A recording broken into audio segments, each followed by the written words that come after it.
ప్రముఖ నటుడు హిందూపురం ఎమ్మెల్యే నందమూరి బాలకృష్ణ 57వ పుట్టినరోజు వేడుకలు రాష్ట్ర వ్యాప్తంగా ఆయన అభిమానులు ఘనంగా నిర్వహించారు. ఇష్టమైన కథానాయకుడిపై తమ అభిమానాన్ని సేవా కార్యక్రమాలు నిర్వహించడం సహా వివిధ రూపాల్లో తెలియజేశారు.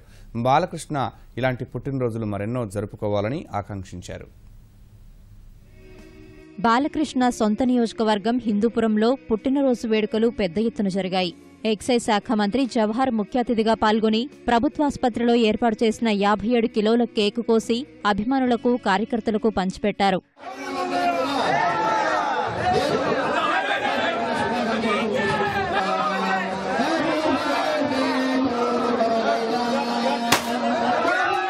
బసవతారకం ఇండో అమెరికన్ హైదరాబాద్ ఆసుపత్రి సిబ్బంది ఏర్పాటు చేసిన క్యాన్సర్ నిర్ధారణ వైద్య శిబిరాన్ని మంత్రి ప్రారంభించారు. అనంతపురంలో ఎన్బీకే హెల్పింగ్ హ్యాండ్ సంస్థ అధ్యక్షుడు జగన్ ఆధ్వర్యంలో జరిగిన బాలకృష్ణ జన్మదిన వేడుకల్లో నటుడు నందమూరి తారకరత్న పాల్గొన్నారు. అభిమానులతో కలిసి కేక్ కోసి సందడి చేశారు. తారకరత్న స్వయంగా పేదలకు, అభిమానులకు భోజనం వడ్డించారు. అనంతరం రక్తదాన శిబిరాన్ని పరిశీలించిన తారకరత్న దాతలను అభినందించారు. మా ఫ్యాన్స్ అందరికీ ఒక పండుగ రోజు.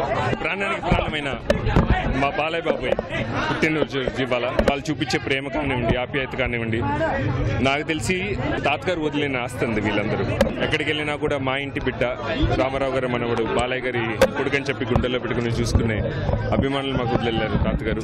ప్రాణానికి ప్రాణమైన హీరో పుట్టినరోజు నాడు ఇక్కడికి రావటం, Jagan NBK helping hands Jagan ఆధ్వర్యంలో ఆయన పుట్టినరోజు వేడుకలు జరగటం, దాంట్లో పాల్గొనటం చాలా సంతోషంగా ఉంది.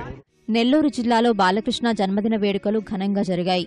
తెలుగుదేశం పార్టీ జిల్లా అధ్యక్షుడు బీదా రవిచంద్ర భారీ కేకు కోసి అభిమానులకు పంచారు. రంగనాథస్వామి ఆలయంలో కోటంరెడ్డి శ్రీనివాసులు రెడ్డి ప్రత్యేక పూజలు నిర్వహించారు. కడపలో బాలయ్య అభిమానులు పెద్ద ఎత్తున పలు సామాజిక కార్యక్రమాలను నిర్వహించారు. రెడ్ క్రాస్లో అభిమానులు రక్తదానం చేశారు. అనంతరం ఆల్షిఫా మానసిక వికలాంగుల కేంద్రంలో కేక్ కోసి విద్యార్థులకు పంచిపెట్టారు. విజయవాడ ఎంపీ కేశినేని నాని కార్యాలయంలో బాలకృష్ణ అభిమాన సంఘాల ఆధ్వర్యంలో ఎమ్మెల్సీ బుద్ధా వెంకన్న కేక్ కోసి పంచారు. గన్నవరంలో అభిమానులు కేక్ కోసి సందడి చేశారు.